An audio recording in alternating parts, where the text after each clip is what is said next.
حي على الفلاح.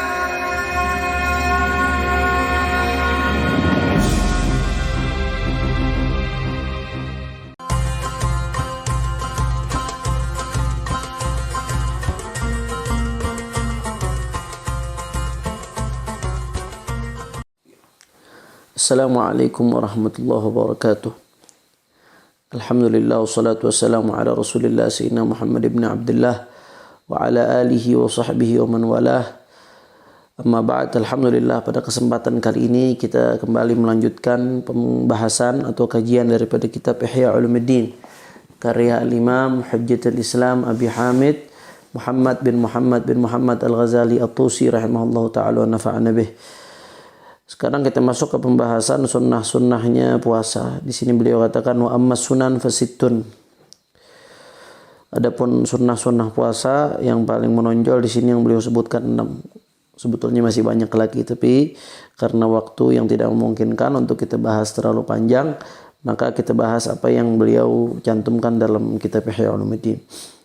Nah, wa ammas sunan, adapun sunnah-sunnah puasa fasittun, maka ada 6 yang beliau sebutkan di sini.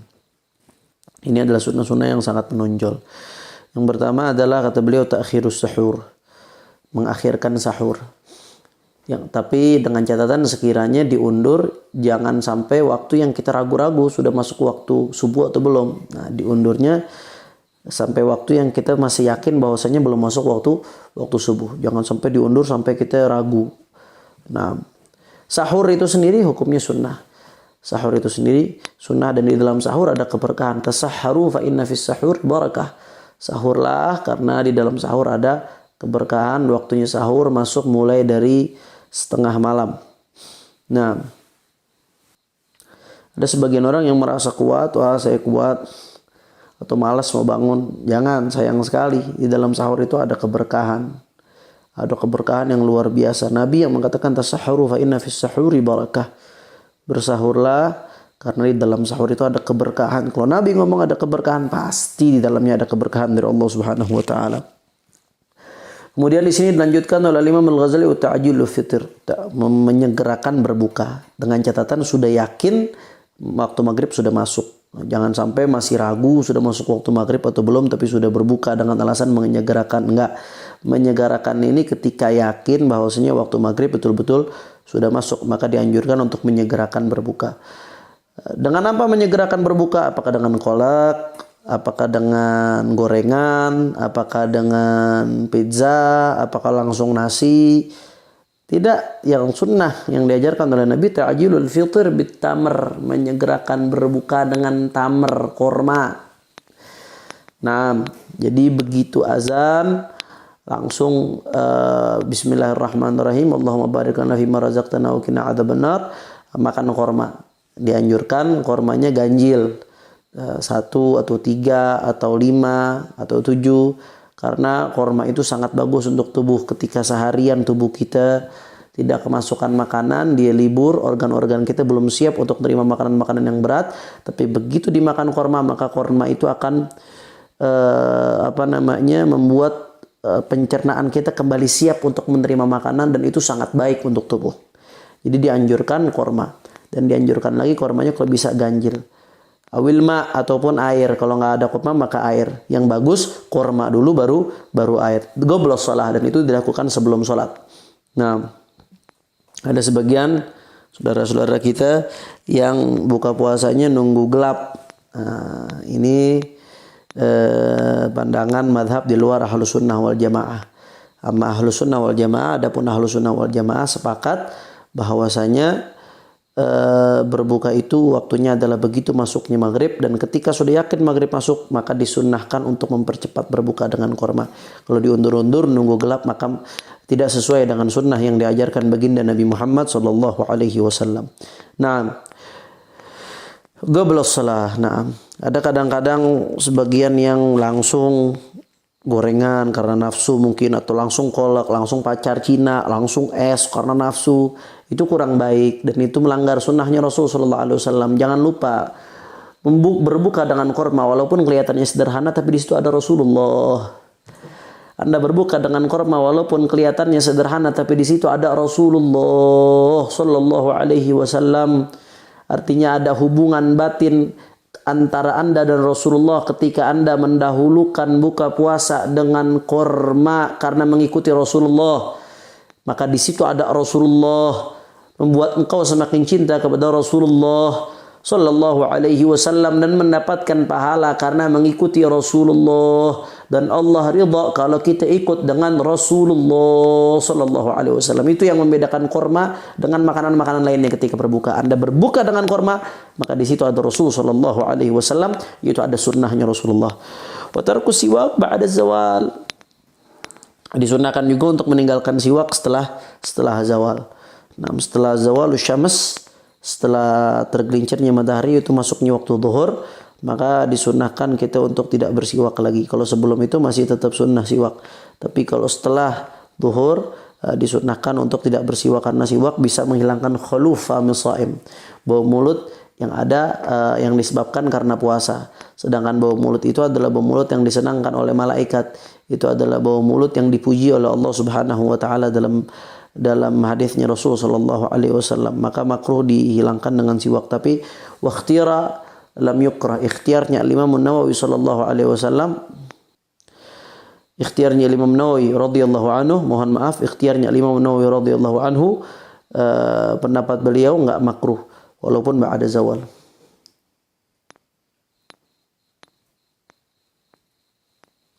Nah, wal judu fi syahr Ramadan lima sabaqa min fadailihi fi zakah. Dan juga dianjurkan seseorang untuk jadi dermawan di bulan Ramadan, karena Rasul sallallahu alaihi wasallam lebih dermawan di bulan Ramadan, melebihi dermawannya beliau sallallahu alaihi wasallam di bulan-bulan ini. Rasulullah itu selalu dermawan. Rasulullah adalah makhluk yang paling dermawan.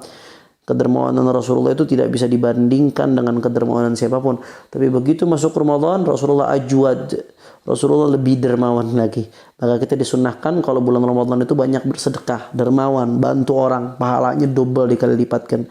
Wa mudarasatul Quran, dan banyak-banyak baca Al-Quran, apalagi kalau bisa bacanya dengan tadabbur, luar biasa. Kapan lagi kita hatam Al-Quran kalau bukan di bulan Ramadan? Sayang, rugi kalau di bulan turunnya Al-Quran tapi kita nggak hatam Al-Quran. Rugi, sungguh rugi.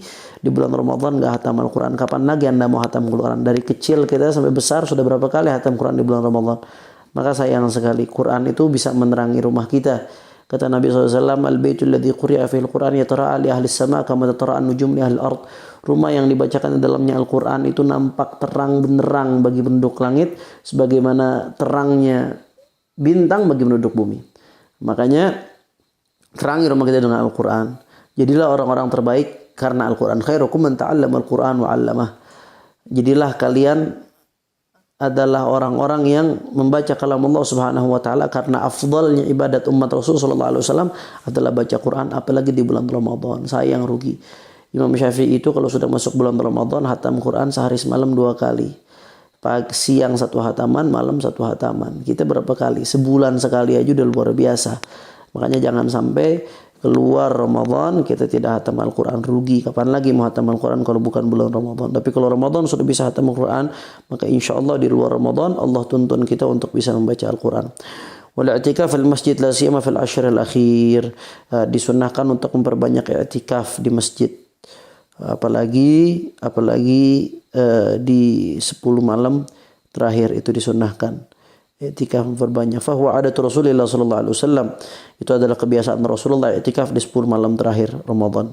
Karena 10 malam terakhir ini kemungkinan besar Lailatul Qadar ada di 10 malam terakhir, khususnya di malam-malam ganjil. Maka 10 hari terakhir Ramadan sangat disunnahkan kita untuk memperbanyak i'tikaf di masjid. Fa huwa adatu Rasulullah sallallahu alaihi wasallam.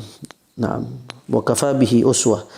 Itu adalah adatnya Rasul, kebiasaan Rasulullah. Rasulullah selalu beriktikaf di 10 malam atau 10 hari terakhir dari bulan Ramadan.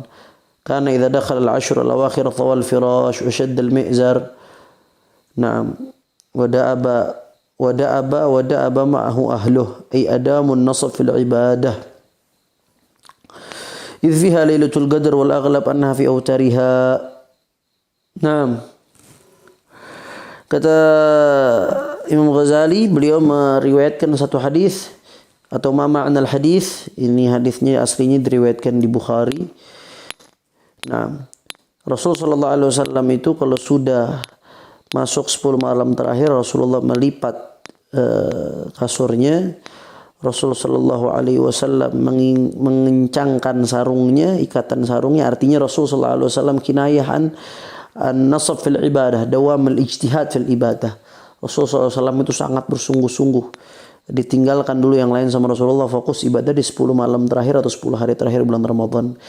Idz fiha Lailatul Qadar, karena di dalamnya ada Lailatul Qadar. Bayangkan Nabi sallallahu alaihi wasallam yang udah Allah jamin Nabi pasti masuk surga. Kunci surga itu ada sama Nabi. Kalau Nabi belum masuk surga, yang lain gak ada yang masuk surga. Manusia termulia di dunia dan akhirat Rasul sallallahu alaihi wasallam. Walaupun meski demikian Allah udah jamin, tapi tetap Rasul menunjukkan kepada umatnya betapa sungguh-sungguhnya Rasulullah sallallahu alaihi wasallam dalam beribadah sebagai bentuk cintanya Rasul sallallahu alaihi wasallam kepada Allah Subhanahu wa taala. Dan Rasulullah menunjukkan kepada umatnya bagaimana Rasulullah yang sudah dijamin oleh Allah Subhanahu wa taala tetap terus berusaha untuk mencari ridha Allah Subhanahu wa taala, padahal Allah sudah ridha, wala sawfa yu'tika rabbuka fatarda. Nah, bahkan Allah ridha dengan ridhanya Nabi. Idz fiha Lailatul Qadar, karena Lailatul Qadar ada di 10 hari terakhir. Wal aghlab annaha fi autar, tapi umumnya walaupun enggak pasti, umumnya biasanya ada di autariha, ada di malam-malam ganjil dari 10 malam terakhir. Ini sifatnya umumnya. Tapi kata Imam Al-Haddad, mungkin saja Lailatul Qadar ada di malam pertama Ramadan, mungkin saja ada di malam kedua, enggak ada yang tahu. Walaupun umumnya Lailatul Qadar itu di 10 malam terakhir, umumnya lagi di malam-malam ganjil dari 10 malam terakhir. Tapi mungkin saja ada di pertengahan Ramadan, mungkin ada di awal Ramadan. Makanya Allah rahasiakan hikmahnya apa, supaya kita ibadah terus. Minimal kalau malam itu jangan ninggalin tarawih, jangan ninggalin sholat Isya dan sholat subuh berjamaah. Orang sholat Isya berjamaah ka'anna maqama nisfal lail, seakan-akan kata Nabi dia sholat setengah malam. Kita nggak mampu sholat setengah malam. Nabi tahu kita nggak akan mampu. Makanya Nabi siapkan opsi, pilihan yang bisa mendapatkan pahala seperti itu. Ka'anna maqama nisfal lail. Dan yang kedua, man shalla subha fi jama'atin, barang siapa yang sholat subuh berjamaah faqanna maqamal laila kullah, seakan-akan dia sholat semalam penuh. Enggak ada yang mampu kita sholat semalam penuh. Tapi Nabi tahu, karena bentuk cintanya Nabi kepada umatnya, dikasih pilihan nih. Ada solusinya, kalau kalian enggak mampu sholat semalam penuh, sholat subuh berjamaah minimal, jangan ditinggalkan. Nah, kalau mau dapat Lailatul Qadar minimal sholat Isya berjamaah, sholat subuh berjamaah, dan sholat tarawihnya dijaga. Ditambah baca Quran lebih baik lagi. Ditambah i'tikaf lebih baik lagi, ditambah malamnya tahajud lebih baik lagi. Luar biasa, manfaatkan, karena kita nggak tahu apakah ini Ramadan terakhir kita atau kita masih hidup lagi. Mudah-mudahan Allah Subhanahu wa taala berikan kita panjang umur sehingga kita dapat Ramadan tahun-tahun berikutnya insyaallah. Nah, wala aghlab annaha fi autariha, tapi kebanyakan memang di malam ganjil. Wa asbahul autar lailatu ihda wa thalathin wa khamsin wa sab'in. Nah,